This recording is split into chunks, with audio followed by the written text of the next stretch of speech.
Fast forward several years, but justice has been served, but it doesn't bring back the young lady, Makiyah Wilson.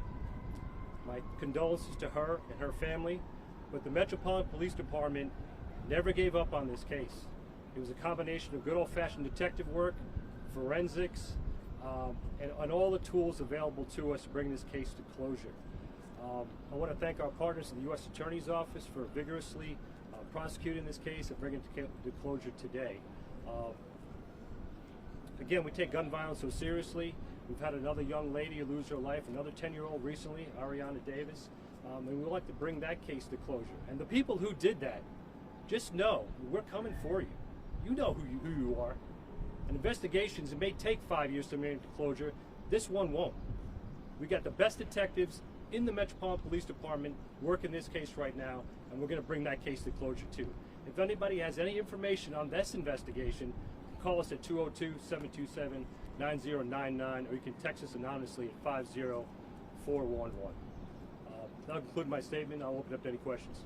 What do you, with hesitation to come forward with tips, I know that's something you guys deal with a lot. How are you trying to combat that, especially with the latest case and the other one?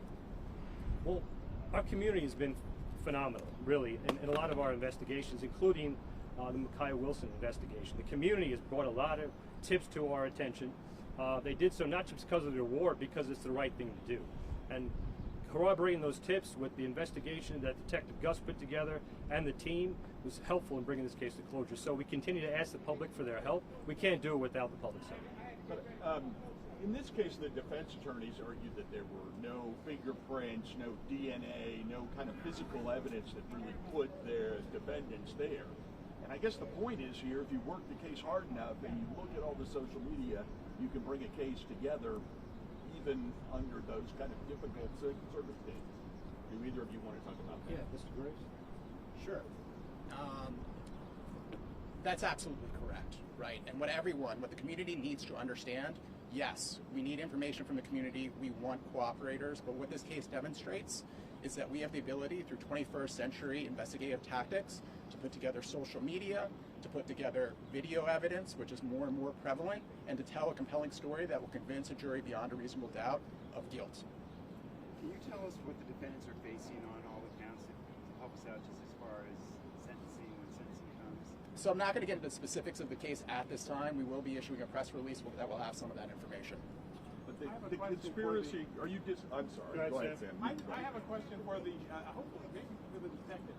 The issue right now in a lot of these cases is social media, right? And it seems that this was the case then. Is it still? I mean, because we're hearing about, this group gets into it with that group. They put on a video, somebody gets killed. This was happening 5 years ago, and it seems to be even worse today. Well, social media does play a big part in our investigations. So, yes, in this investigation, it did play a big part. And in our continuing investigations of all other cases that do occur in the city. So it's still a big thing today?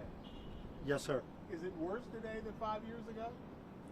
Worse in what way? In terms of more instances of people having conflict based on video.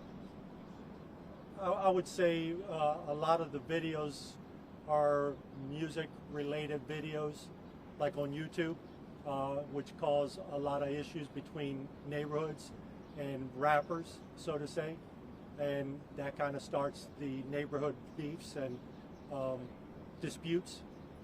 And do you think it's more prevalent today than it was 5 years ago, or do you have a sense of it? Well, I mean, definitely it's more prevalent today, because it's occurring more often today.